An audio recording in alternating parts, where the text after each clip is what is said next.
inside Thursday night. How's it going? Alright, strip back, good crack, multi-trade podcast. Share the knowledge you know, help to make our sector grow. Everybody's learning from experts and the journeyman. Insights.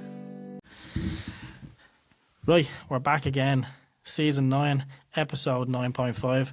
We're here, we're setting up the camera and we're going live on Instagram. Yeah, all here from N2 Electrical here in Ashbourne. Like we were saying last week, it's something that we've been asked to do for the last couple of weeks now.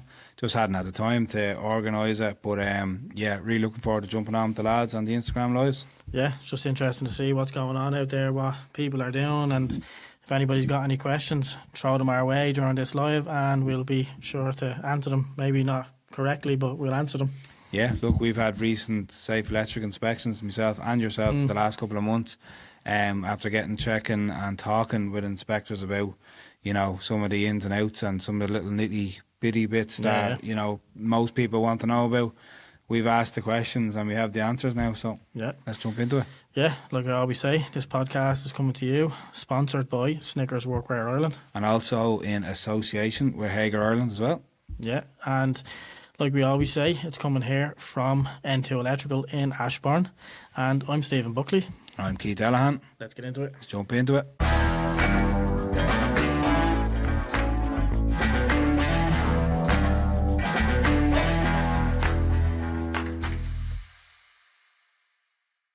What's the story, everyone? It's a long time since we did a live. Cheers, lad. Sláinte and all that crack. Sound Snickers, sound to Hager Ireland, and sound to N2 Electrical for hosting this season. We're up to episode 9 already, and we've just completed episode 9 of season 9 tonight with Adam Powell from Powell Insulations. Last minute booking, but turned out to be a good one. Yeah, no, 100%. A local lad to Balbriggan, where we're from, so took the gig on short notice as well. Doing really well with his with his company and his business. So I know lads have been calling for business owners to come in and share their insights into how things are going out there, and especially in the world of renewables and everything energy efficient, and you know, the fuel crisis and all that kind of stuff. There's no better lad. We had Mr. Cantwell in a couple of weeks ago, and we were recently talking to Pete the Builder, so it's kind of a hot topic at the minute. So Adzy's one of the guys on the ground and is doing really well, so fair play to him for coming in as well. Handy at the football as well, he was. Yeah, look, it's great to be able to get people in from the local town. Like, I think we spoke to so many people now over the course of the last 9 seasons from all over Ireland and Canada and Australia and England, and to be able to bring it back, triangulized, localized into Balbriggan and support local businesses, and even just through chat like that, like, you know what I mean, getting the business name out there, and you know, just supporting guys that like you've grown up with, and seeing lads from the town do well is you know, probably one of the most important things that we can do. No, and it was good to hear from him about the effects of social media and how, you know, marketing and putting money into marketing has transformed his business, and he's obviously done his homework and changed the business model for his company, and it's obviously showing dividends now at the minute. So yeah. It was good for me to hear that, because we don't actively do that, so we'd be very top heavy with the contracts work. So Adzy was sharing a great insight in how to get more of the private work through the door. Yeah, I think for this season being so trade heavy again, the odd little interview in there with the likes of Ian Brennan and with the likes of, you know, any type of other trade, if it was art or even down to talking to managers and stuff, or lads who are especially working within the energy efficiency sector. Yeah.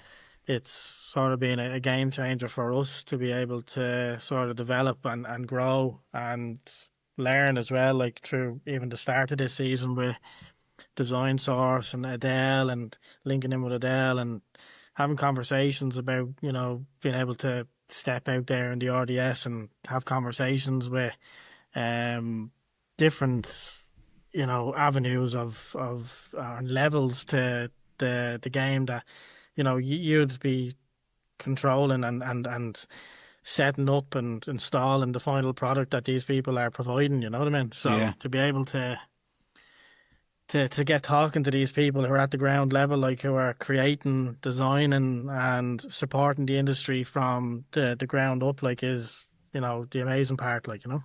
Yeah, no, 100%. And like getting people in that, you know more than us in the different sectors as well, you know, really helps. It helps us and it helps. What are you looking at? Follow me in and on there. Paul, Meehan, how's it going? Paul. How are you? How's things? Yeah, Paul, we were just talking about renewables, something that you've been talking about lately as well. So it's a hot topic over here in Ireland at the minute. I'm sure it's the same over there in terms of the fuel shortages, fuel prices, and you know, bills going up. So we just had a guy in, Adam from Powell Insulations. He shared a great insight into you know, improving your home energy bills and insulation and stuff like that as well, and how to promote your business online. So yeah, it was a great little insight. I hope you're keeping well as well, Paul.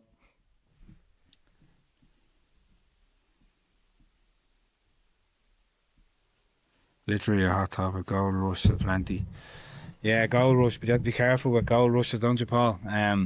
Making sure that quality is kept as well. A lot of lads jump on the bandwagon, and I know it's prominent over here with solar companies popping up every couple of hours and taking advantage of the whole situation, which is not a good thing. So yeah, good for lads that are established and, you know, maybe might have been struggling a couple of months ago. I know we kind of went a little bit quiet on the solar front. Energy retrofits are huge here in Ireland at the minute. The grant is quite good. So, you know, if you're good and you're in with a good company, you'll do well. So, so that's what we've been doing the last, well, probably in all fairness, we've been doing that since we started business 4 or 5 years ago. So, yeah. Look, I think, like, even with the likes of having, even at the start of this season, you know, Fergal pushing SEI grants, like, you know what I mean, in regards to, like we were mentioning there, heat pumps and everything else that goes with it, and then it's come full circle then over to the end of this season now, like talking to Adam there, like, about, you know, insulation. There's so many different aspects to it, like, that provide work for so many different people within the trades, like, albeit qualified electricians, plumbers getting in, insulation guys getting in, lads turning over attics and stuff like that as well, right down to pipe insulation and everything else that goes with it. There's so many different factors that you can get people into retrofit properties that keeps the industry ticking over. And like Adam mentioned, and you'll hear from the episode on Monday as well, it's lads looking out for each other and, you know, thinking about the other guys that are within the industry, that there's enough work out there to share around everybody. So if you're a registered guy or a registered company and registered with the SEAI here in Ireland, you're going to be a respectable company and you're going to be in the right circles. You know what I mean? And you're going to know the right guys. And you know Adam for years. You've worked with him within different companies and stuff like that. So you'd be able to back him and you'd put your name behind him. You know what I mean? And I think that's what it's all about. It's having a group of companies that are willing to do it right, do it properly, and get these jobs done right over the next few years. Because the last thing you want is a generation of installers and contractors doing this work incorrectly. And then what we end up then is, in, you know, a decade or so, is a lot of stuff having to be ripped out again and changed because you found that a lot of cowboys came in and just installed it just to make the quick buck out of it, you know? No, 100%. And that's the whole thing with SEAI and being SEAI approved. Like we mentioned with Adam, it's a good tag to have associated with your company because they're going to keep you honest. A lot of people will say that they're a hindrance coming in and there's so many inspections being had on the properties that are being retrofitted or, fitted with solar or insulation being done. But at the end of the day, it's keeping everyone honest. It's keeping that problem at bay, like what you said there, where, you're having to change it again in another 5-6 years because it's badly installed.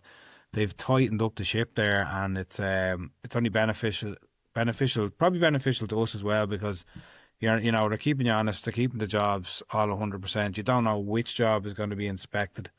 For the likes of us, that doesn't matter because we try and keep the standard up the whole time.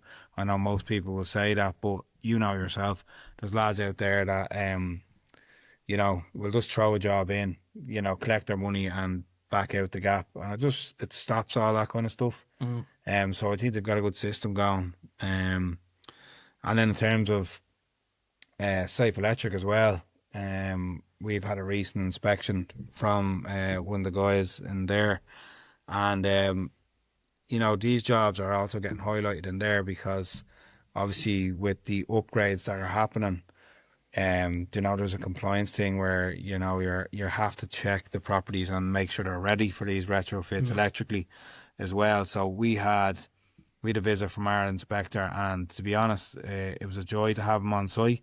For once, it's one of those times during the year, as you know, Steve-o, it's you get nervous for it because you want to impress and you want to make sure that your lads are doing a good installation. And he arrived, and we got on. We had one or two non-compliances, just small things that you generally do, and it's nearly a learning thing as well when they come out. Like there is some things that you might not have known, and they'll generally work with you. And the aim is to get better installations out of anyone that's registered or who's part of Safe Electric and registered electrical contractors. But he raised just that there is issues potentially down the line arising from DC leakages and DC voltages with all these electronics and heat pumps and solar being put in.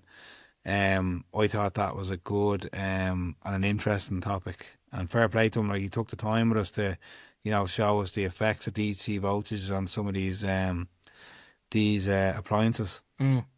It's even right down to you're talking about things that people might not realise in regards to that as well, like backfeeding of it as well, then onto the likes of your earthing and bonding and stuff like that as well, like where you would think like you'd be doing your basic earthing and bonding onto any metal object around the kitchen or the bathroom and stuff like that, and then little topics that they're raising with you in regards to these type of systems now that are in place that can potentially put these type of backfeeds onto these cables, like that can potentially turn these utilities live, you know what I mean? Yeah, no, 100%. And like the major issue with it is being able to select the right RCBOs. So your RCBO is picking up on these DC leakages, like, so it might not necessarily be a B type RCBO or an A.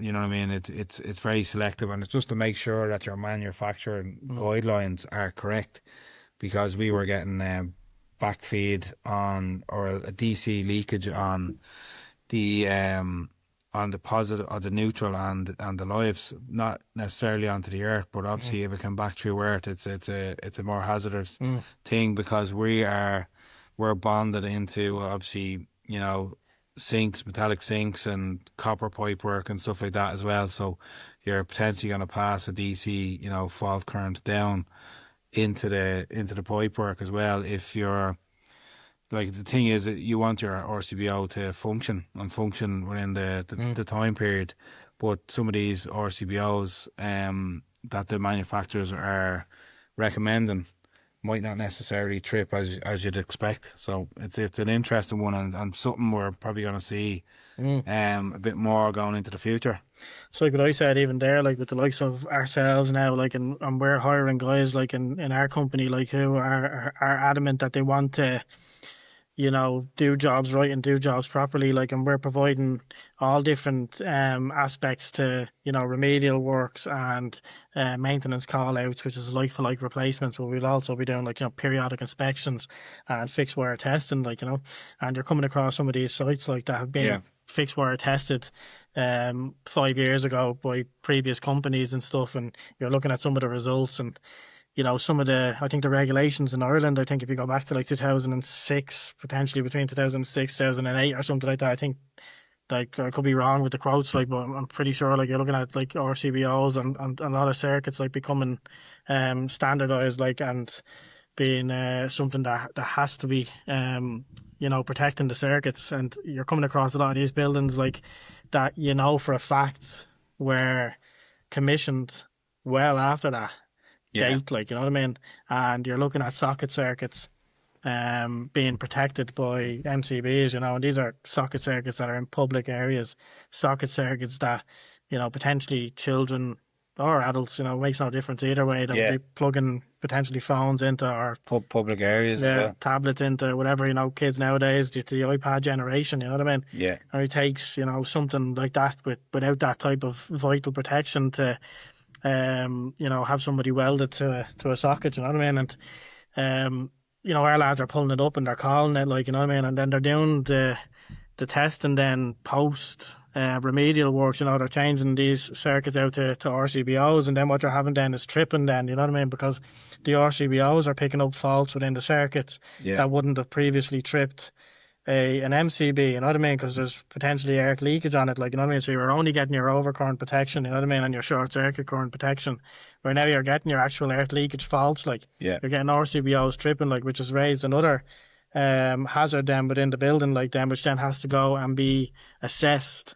And you're trying to explain to the client. Is that a minefield in terms of going into a commercial grade setting where you could have, 100%. three distribution boards, all public areas, maybe or maybe not regulation at the time of installation, and then you have to go in and, as like fixed wire testing, like there's do's and don'ts, and there's regulations and things that have to be abided by. Like, do you find it hard going into like bigger premises, having to, justify your time and well, like, a lot of sniff out these problems? Yeah, like, I mean, if you think it in the terms of domestic to commercial, or domestic to industrial, let's take it on the commercial end of things. Like, you're thinking of say a leading chain of restaurants, or a shop, like, who are paying staff members a certain amount of money to come in, and those staff members have a contract, like, that they'll be there from a certain time of the morning, and a lot of them there then will be working like late into the evening. So the shop closes.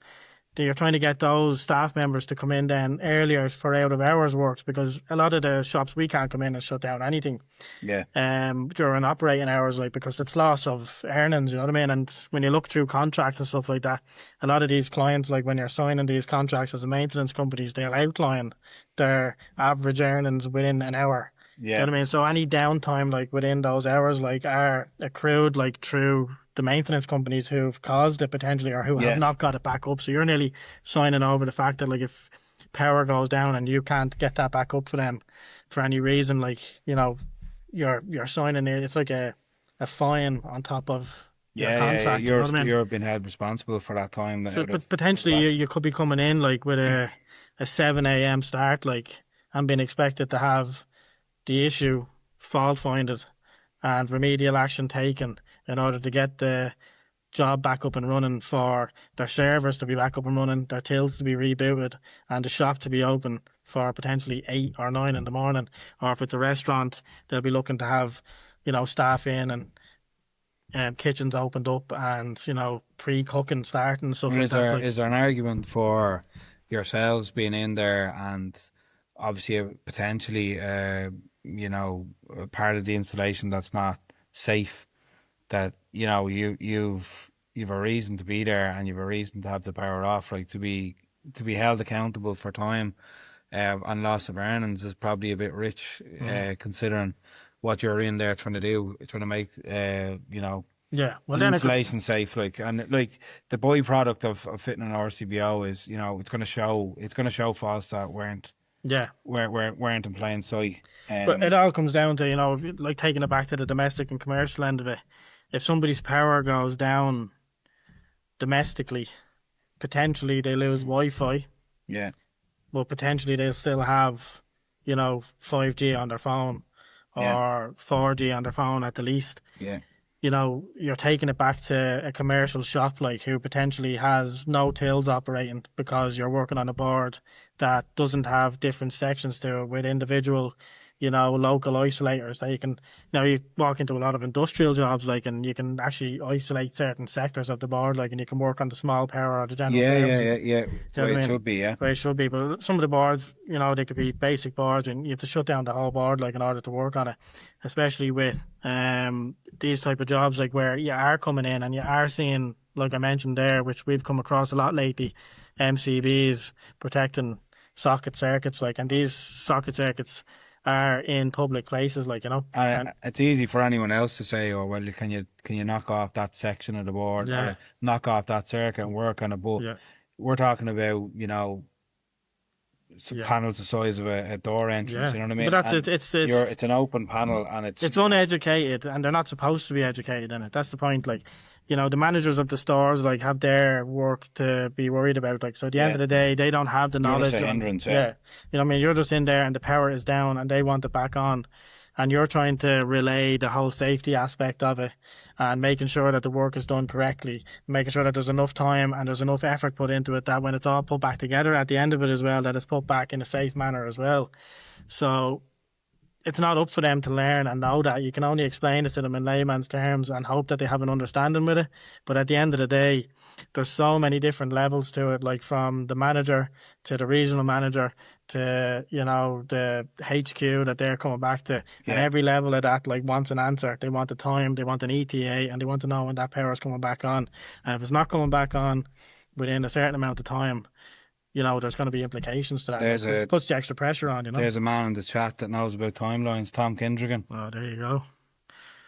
Tom, down in and out jobs. That's what it's like. You see, like, Tom will do a lot of, out of hours work. Like, I mean, who are you doing support from Leitrim? Okay, there's a reason why no one is watching, because you're talking silly. So like Tom will win. He'll turn over jobs like in out of hours work. Like, you know what I mean? Yeah. Getting into these chemists and stuff like that. They get in. There's a timeline to it, and you have to get in and get out. Like now, like that's been planned in advance. They know how long it's take. When you're coming into the likes of the work that we're doing, like, we've guys coming in. Like I said, changing MCBs, putting in RCBOs, power's back on. All of a sudden, you're getting nuisance stripping and stuff because you find out that there's shared neutrals somewhere behind the wall. Like, over the years, like, somebody's got a joint box in and they've taken power off something, and you know what I mean. And then you have to go and try and find that. Like, you know what I mean. So then you're into panic mode. You know what I mean? 7 to 8, like the head's popping in the door. Somebody's popped their head around the riser door. Like is power going to be back on for 8 a.m.? You're looking at it, you're saying, fucking Jesus. So you're doing multiple visits over many mornings to try and get a job done that would potentially you'd get done in a house like within 8 hours. You know what I mean? Yeah. And like the likes of yourselves and stuff like that, you could probably bring in like an Anchor Solix, power bank or something like that, and like, can keep people up and running and have people with basic Wi-Fi and stuff like that. Like with the likes of the bars that we're working on, you don't have that sort of luxury, especially with you might be in like a kitchen environment or high powered, where you can't, like, a generator is not going to run that for you, or like any power bank is not going to run that for you either. 3-phase freezers and 3-phase dishwashers and 3-phase grills and everything all running off this, like in industrial kitchens, like, you know what I mean. So like you're kind of at loggerheads, or you're just bumping in with maybe a client that can't give you enough time, and like for their own reasons, like it just has to be kind of, like Tom says there, a bit of coordination where the time is actually given to you to be able to do it. Like, Well, look, the out of hours work is not an issue. Like, you know what I mean? At the end of the day,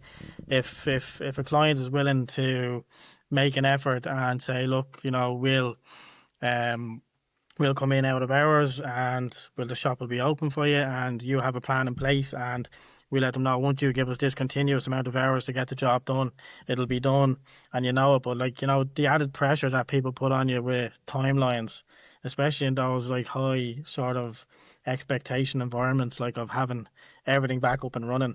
You can't even just leave the job, like, you know what I mean, at 8 a.m. Like, you know what I mean, you'll have to hang around, like, to make sure that everything's running, everything's okay.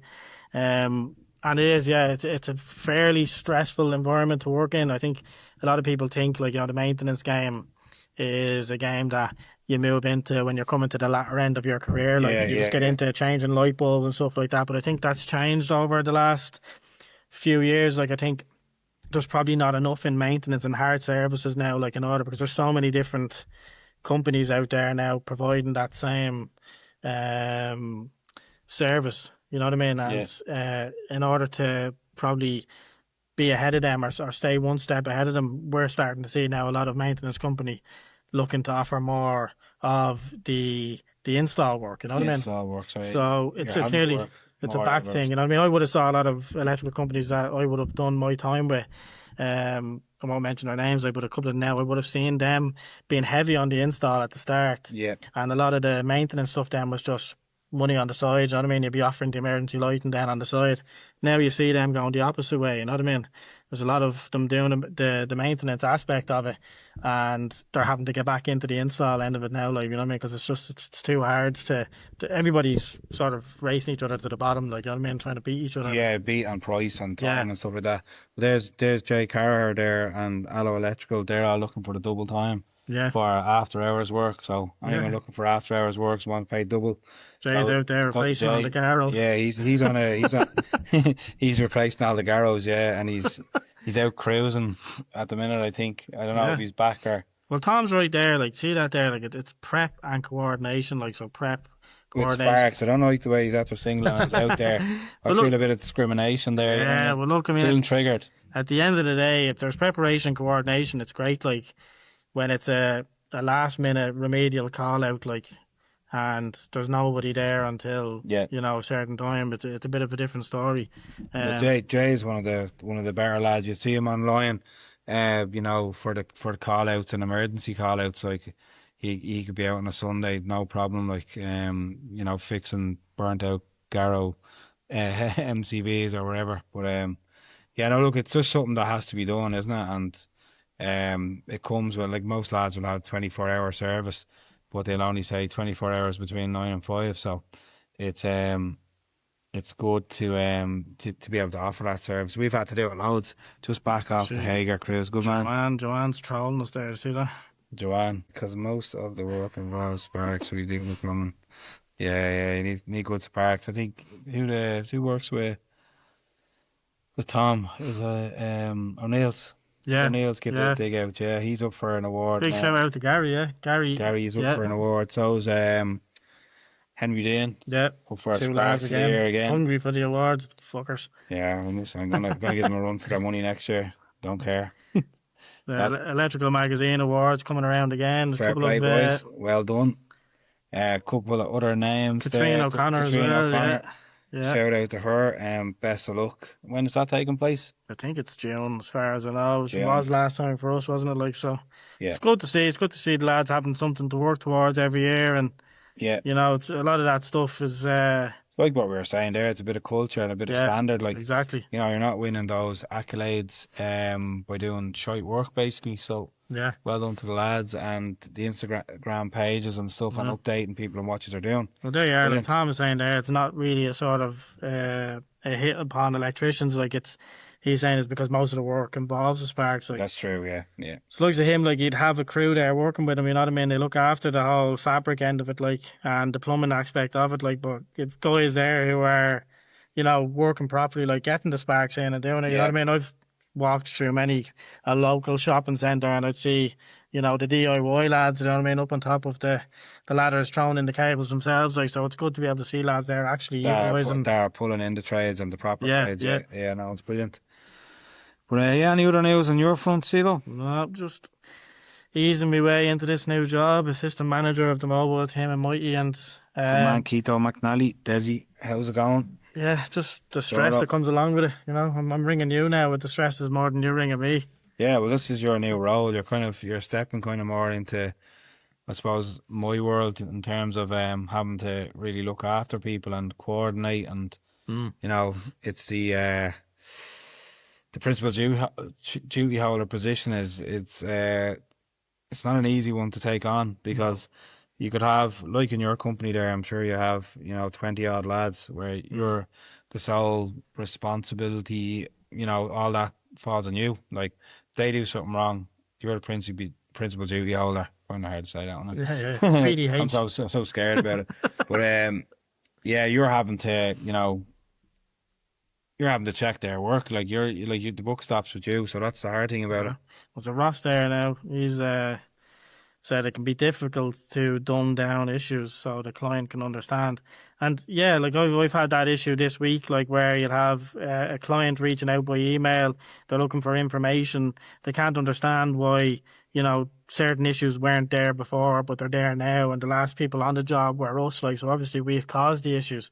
And what we're then trying to relate to them is no, we're actually upgrading your board, like we're bringing your board up to standard, and the fact that we brought your board up to standard has found issues within your wiring system, which now it hasn't been found before. You know what I mean? So we've actually done the fixed wire testing properly. Like we found the issues through fixed wire testing. Yeah. We flagged remedials and we've put remedials in place. And these people can't understand why they weren't found before. And what they've actually had is a lot of potentially companies coming in before, seeing some of these places where you come in and you'll see some of the previous contractors thinking that they're helping you out, like by putting the readings on the MCBs, or they put the readings on the panels, like, of what they got, and it's just a drive-by inspection, you know what I mean? And it's laziness. Yeah, it's laziness, and it's no good to anybody.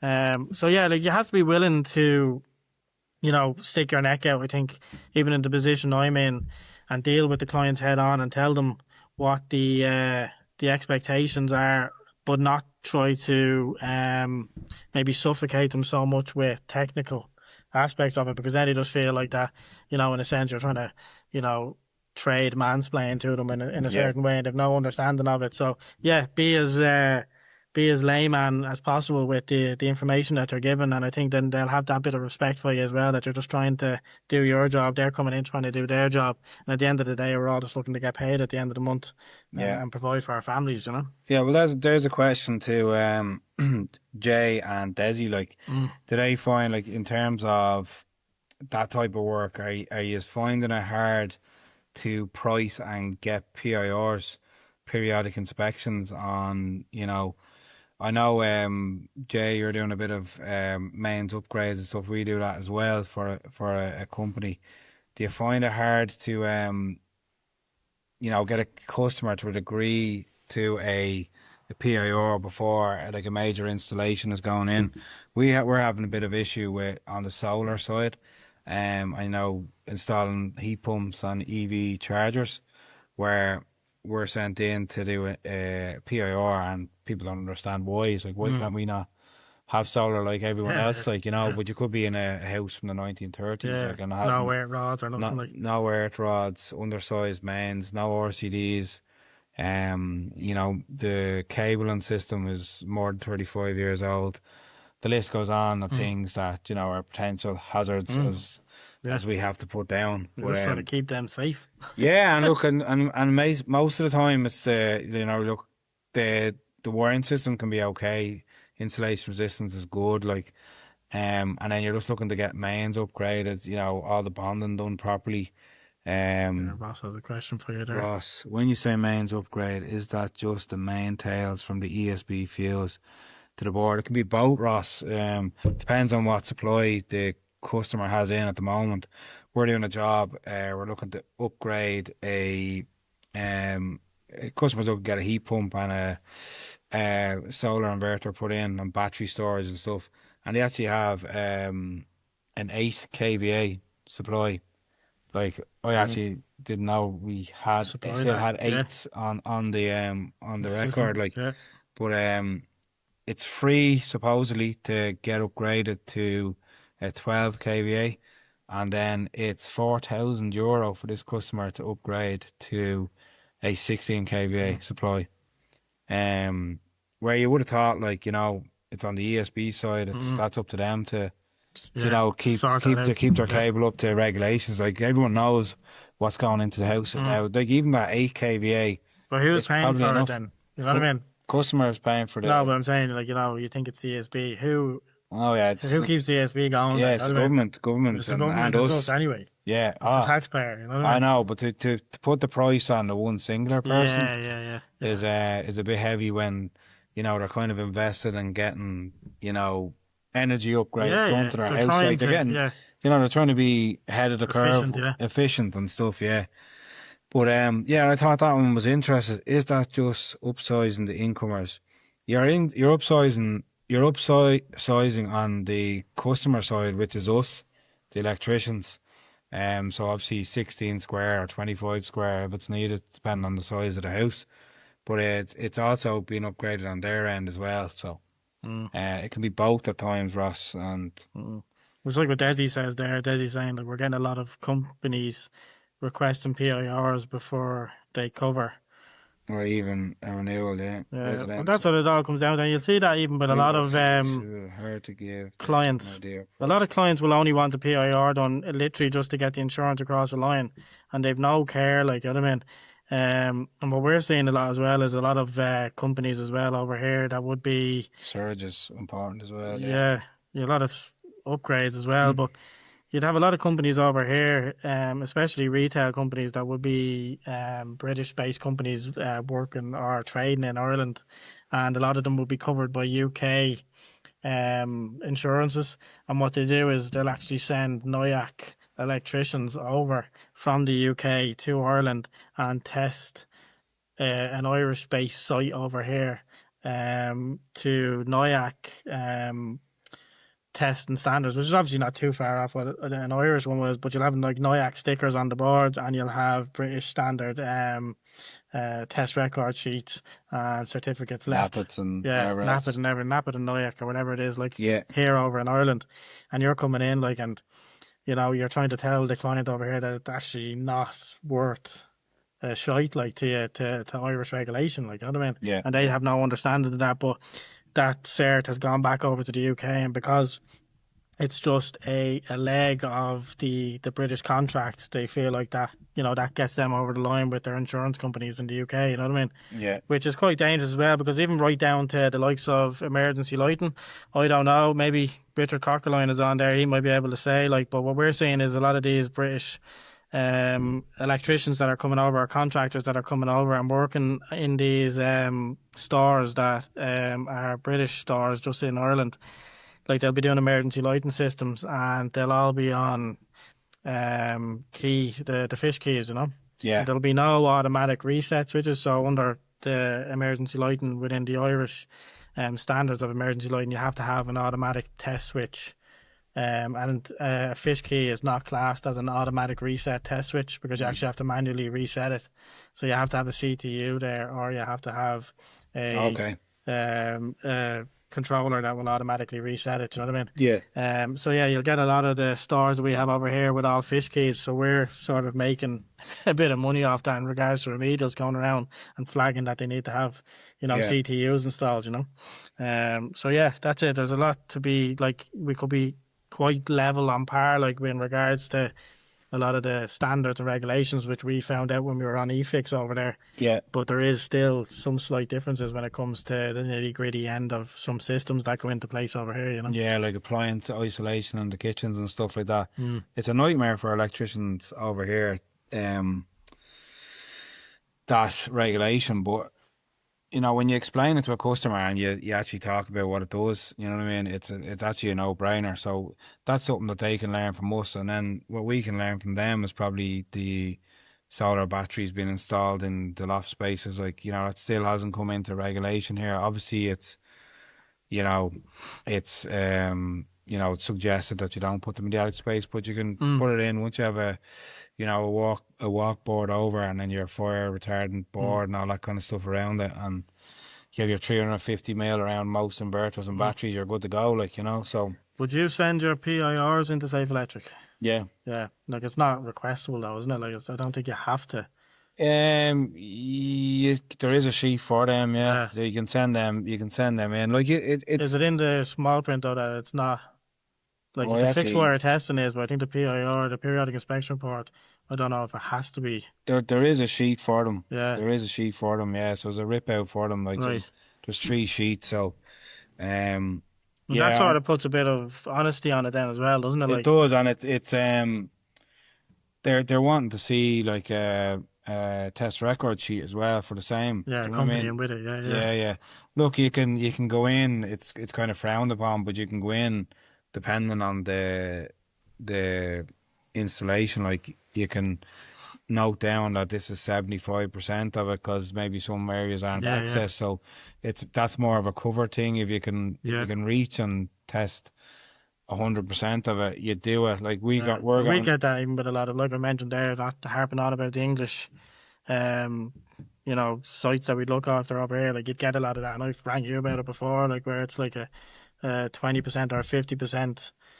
his inspector doesn't want them. Yeah, that's all right. Yeah, like, and I feel like it's like that with Who said that? Jay. Jay, yeah. Yeah. Like it's different for each inspector.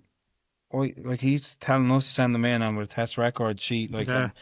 look, if you I think have on the Safe Electric website, I was only looking it up myself because we're starting to do a lot of it. The PIRs are not expected. They don't have to send it in. be sent in, right? They That's good to are know. not compulsory. That's the word.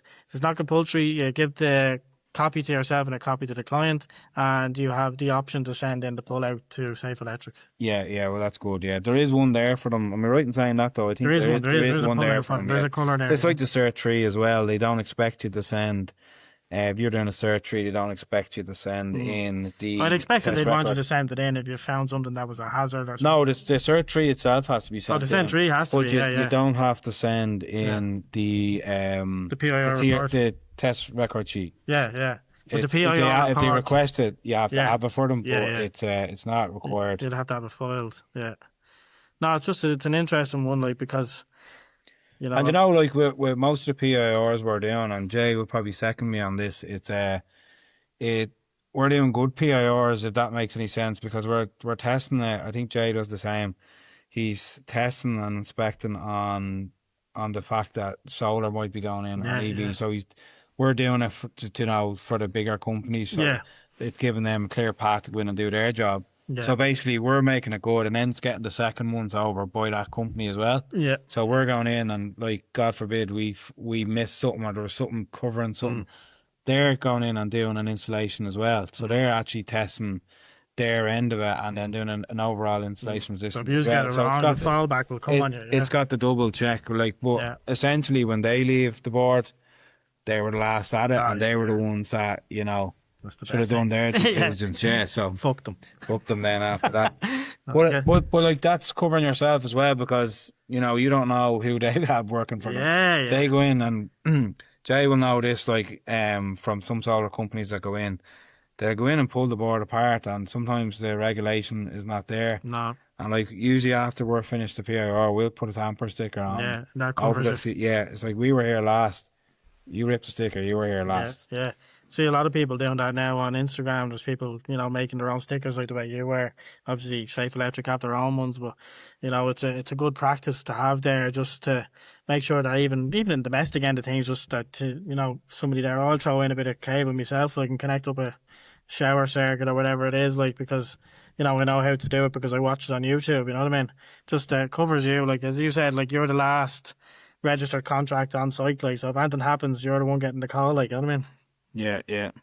But no, interesting. Jordan makes a good point there. The earth rods upgrading the mains nearly like standard for any of the PIRs. If you're going out to a PIR, you're usually asked to go there because there might be an issue.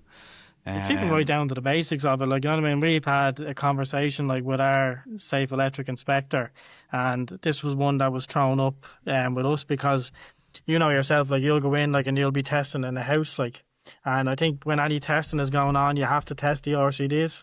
Yeah. So you have to make sure that you test every RCD, even if it's not an RCD that you've put in. So if you've gone in and you've ran a new circuit, if there's any other circuit within that panel that has an RCD on it, you have to do your RCD test. Yeah. So we raised a question to our inspector to say, look, we're looking after, industrial boards here, like, and some of these boards, I could have 30 RCDs and our RCBOs in them, you know what I mean? Yeah.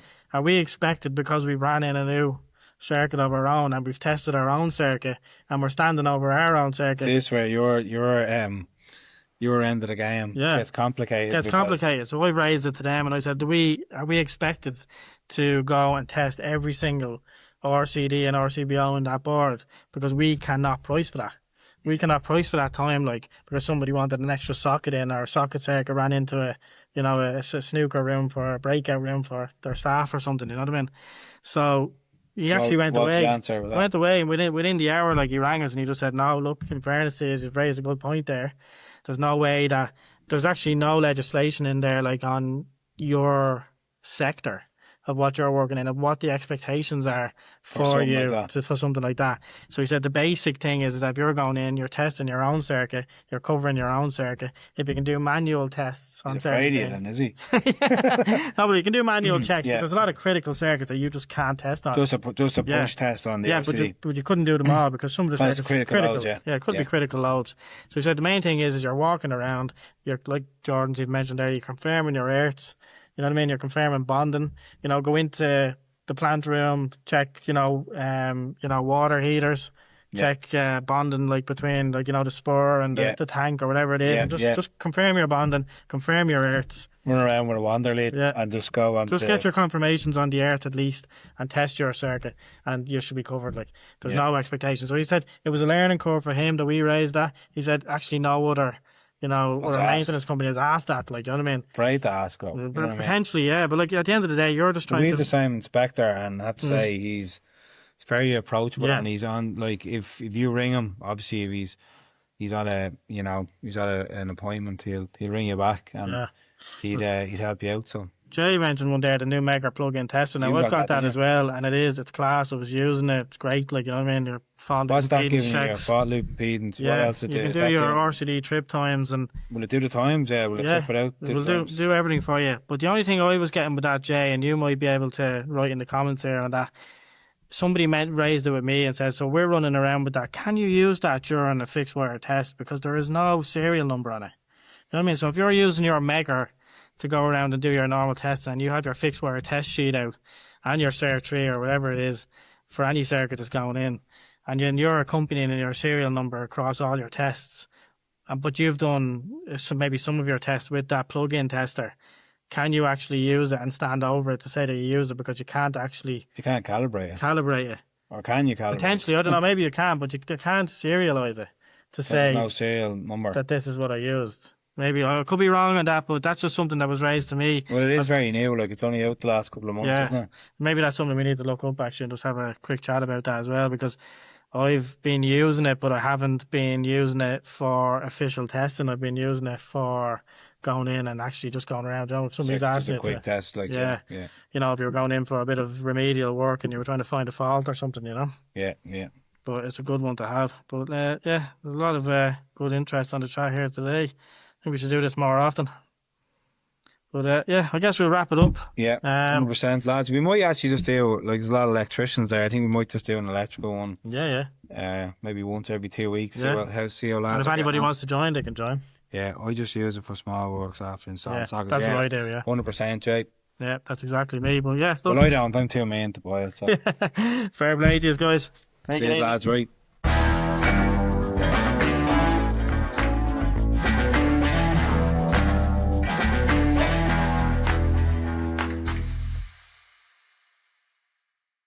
Right, that's it. Season 9, episode 9.5 in the can.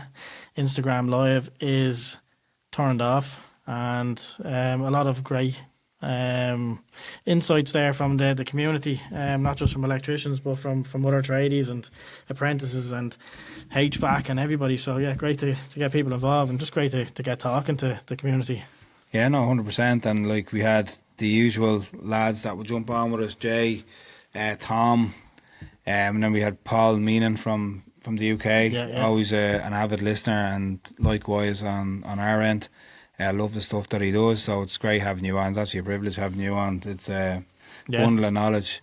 It's a pity you're not Safe Electric registered. It would have been great to hear your insights. But no, I thought it was an interesting one, and it's good to see that lads in our industry are having some of the same, wouldn't call them issues, but same queries in terms of certification. And I thought it was very insightful about the, good look into the maintenance game on your end when we're talking about massive, installations that maybe minor works have to be done. How far do you actually go with the with your procedures to make the job a good one?